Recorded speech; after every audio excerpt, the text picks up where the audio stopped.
God is good, and with each day that passes brings us a day closer to the launch of Pantheon Rise of the Fallen. Today, I want to talk about the March 2022 newsletter for Pantheon Rise of the Fallen, where we look at the progress as we move closer to alpha and development updates and all that kind of thing. So in this newsletter, they do talk about how they had unveiled the Pantheon's conversion to the Unity's high-definition rendering pipeline, the HDRP, and you're going to be seeing some footage of that right now, and also some screenshots that they released here in the newsletter will be mixed in there as well. Now, we got to see the terrain, we got to see the floor, the sky, the day-night, the weather systems. I did a video about that a few days ago, and this gave us our real first glimpse at Pantheon in a post-gray box state. Still work to be done, creating additional art assets and to perform detailing, but it's a real nice milestone and as complete as we've ever seen it, and it looks really good. Now, in this newsletter, they go on to talk about that with the HDRP conversion out of the way, now they converted all their terrain and everything through that, the team is now turning its attention to readying the game for more robust playtesting. Their QA team has been evaluating the revised early play session experience in Thronefast over several iterations, and they're basically busting up bugs, responding to balancing concerns and feedback,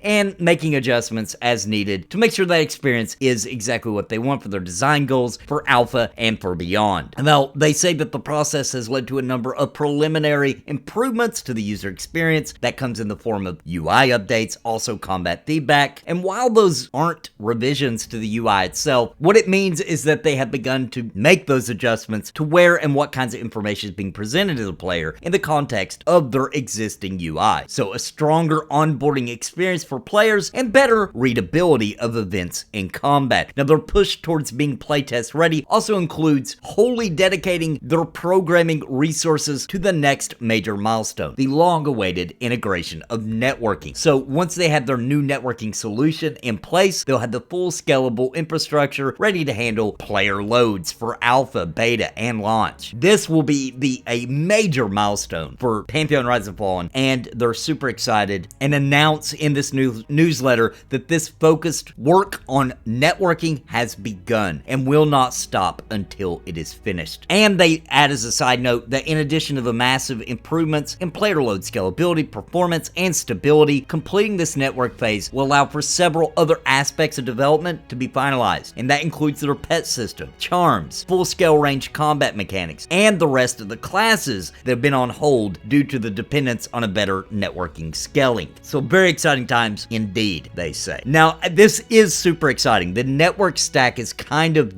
it's like the glue that's going to hold this whole thing together, making it possible for them to actually just pile in all the content and for the actual structure of the game to be able to hold that at a good performance level. So that's when we're going to get to see all the juicy bits, all the good stuff, all the classes, all that kind of stuff added to the game. Now we're going to talk about the roadmap to the alpha progress. And I want to start that with the things that they're currently working on, and then we'll move to the things that are updated, and then we'll move to the things they still have left to do, and then of course the things that are finished. So in progress, things they're currently working on: dispositions and traits. So developing systems required to improve the support for disposition and trait spawning rules, as well as dedicating UI components to display dispositions and traits to players. Also, they're working on improving the starting experience for new players. This is to develop tutorialization to introduce players to gameplay basics, add and refine content in starting areas to provide a robust and engaging early game experience. And then they mentioned that they did complete a first pass review of combat feedback, floating text, logs, and all that kind of thing, as well as minor UI improvements that we kind of talked about earlier. Now they're also working on zones, of course, developing game zones to support planned content and gameplay, convert gray box zones to sculpted terrain, and develop with unique props and environment art to realize aesthetic goals. So some updates to that: they completed the core assets and initial footprint of the Daydream Ascent in Wild's End. Also, ongoing work in Wild's End is currently focused on core asset development and construction of Serene zone production for wrapping up in Thronefast to include new buildings and additional caves. Also, a fine detail pass on zone construction and art is planned for a later date. Now, NPC models, big one for me. Develop new NPC and creature models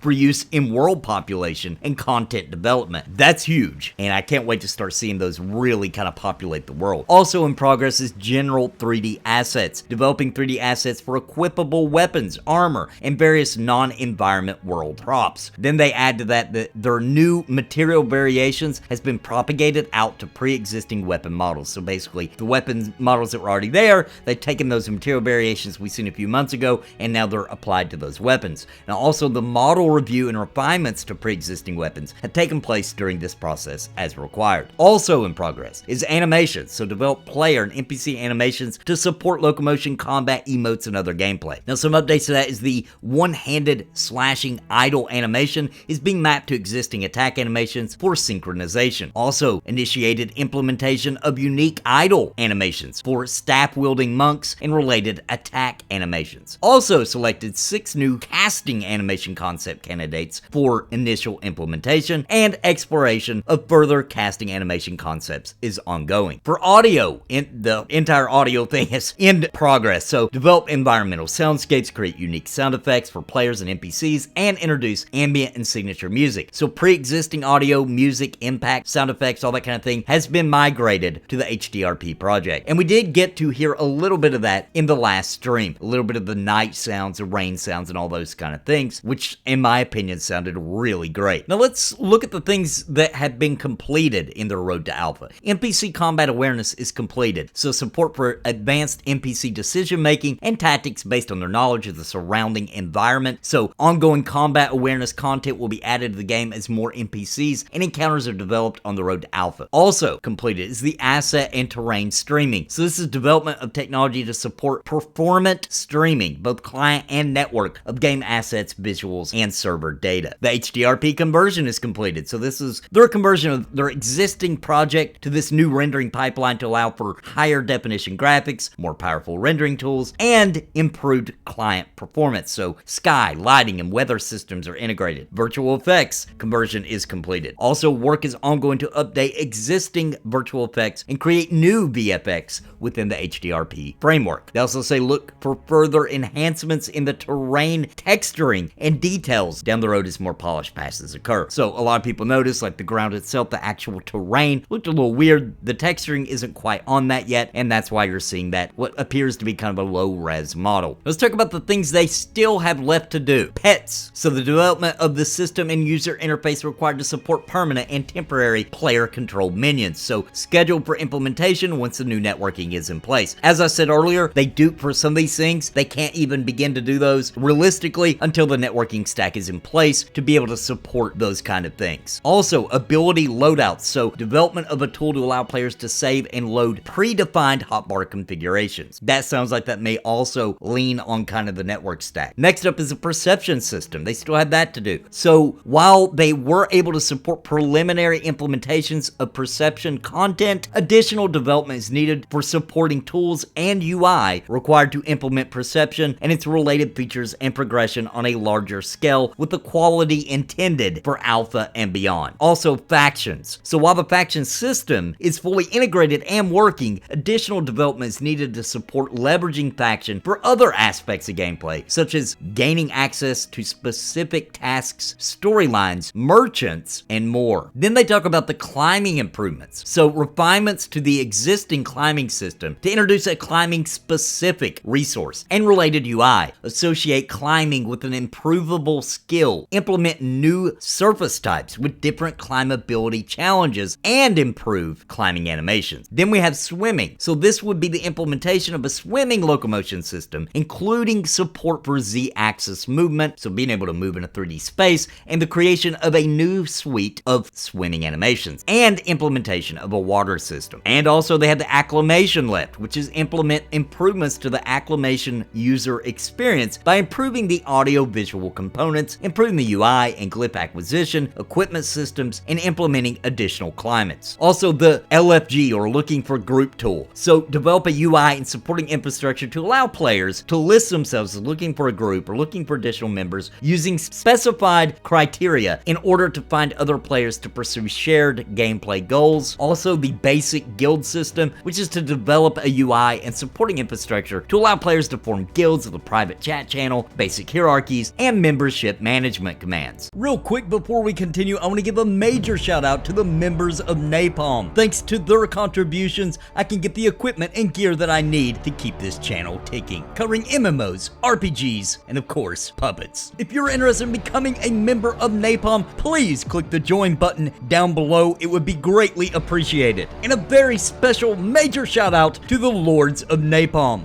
Bounty Code, We Toke Bitcoins, Jared Woodhouse, Daimlos, and Farthest Reach. Thank you for your highest tier membership.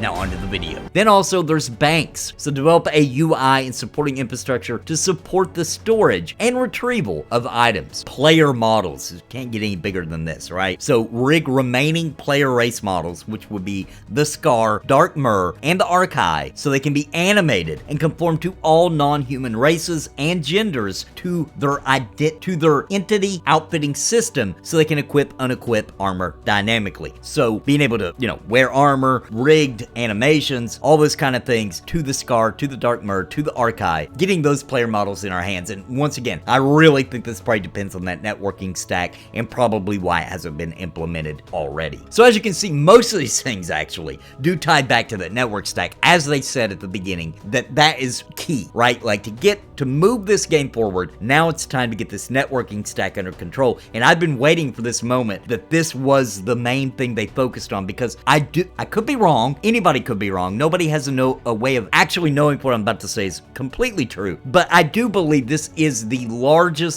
last big milestone that's really hard, getting that networking stack right so that it can handle the load and run the game performantly. So, and then I believe after that, they can, it's regular development time, right? Like to put all the rest of this stuff in the game, finish up the art, everything running smoothly, and all those kind of things. So, even the UI, I mean, everything kind of relies on its communication with the network stack. So it's a really, really big deal. Now, as I talked about before, we also did get to see some, and I've been shown on this entire video, but I think that gallery that they showed off, the screenshots, I know we got the video with the HDRP build, which they did release that recently on their YouTube channel in 1440, so a lot higher resolution, much more clear than we got to see it on the stream previously. So you've been watching that, and we got that video, but I do think there's something to be said about these specific screenshots, right? They show a lot off, and I think they're absolutely beautiful. The one that I used as a thumbnail, which is, I assume, Ronick sitting at the tree, just beautiful. The grass kind of springing up around them, a couple different plant life, and then you see Thronefest off in the distance, and that bridge kind of spanning across that chasm. I just think it's gorgeous. All of these are pretty and really well done. Whoever took the screenshots, really kind of hats off, good work. But I think that one really is just, it takes the cake. That's the real beauty one. But anyway, guys, they did unveil this kind of high definition rendering pipeline, what the game looks like, and this was a big step forward, as they said, for highlighting the progress that they made on the actual world with foliage and water effects, lightning, and then they showed off that day and night effect and weather impact, and it's just, we're moving, full steam ahead into alpha, and I think that's super exciting. I mean, I know I have to say it every time, it's been a while, right? But the thing is they're creating an actual world, okay? There's a difference between creating a game where it has some systems in it and do what you will, and creating an actual world where everything has meaning and purpose and lore, and to be explorable for years, right? To tuck all these little nooks and crannies and secrets and all this kind of stuff that, would take you years to actually see for yourself or know about or do for yourself. And with the integration of the perception system, even though we have the internet these days and yada yada, things are different now. It really doesn't matter when you have all these intricate systems built into the perception, where you have to be this certain race, you have to be this certain class, you have to have your perceptions go up to this to even see this thing, right? So it makes it to where it's more difficult for someone to just go do it. You can't just be there and do the thing. You have to be the right thing to do the thing, or have someone with you that's the right thing to do the thing. So it really does change a lot of things, and I think it's the most innovative way to try to create content that you feel like will last, and create rumors and all these kind of fun little things that a real world would have. And I think it's the best idea to try to pull that off in the current age that I've ever seen. And I'm just super excited to see the world coming alive. I think we all are. I think everybody's been waiting. I know know that we're all just kind of biting at the bit here to get into the next stage of testing, right? VIPs being able to get into our final pre-alpha sessions to see this HDRP world, see what it looks like, experience it ourselves, especially for people that's been there since it was graybox, and see for ourselves and experience it and really just kind of breathe in the Terminus air kind of thing. So anyway, guys, that was pretty much what we had from the newsletter. I think that the major thing we got was from that video from earlier, a couple weeks ago, where they really showed us the world in video form for the first time after the HDRP, and I think that was super exciting. But let me know what you think in the comments down below. How excited for you or for Pantheon Rise of the Fallen, our upcoming MMO home? Let me know, and also drop me a like, and if you're new here, please consider subscribing. RPG is what we do here. MMORPGs, JRPGs, CRPGs, even tabletop RPGs, all the RPG content. And until next time, my friends, God bless and happy gaming.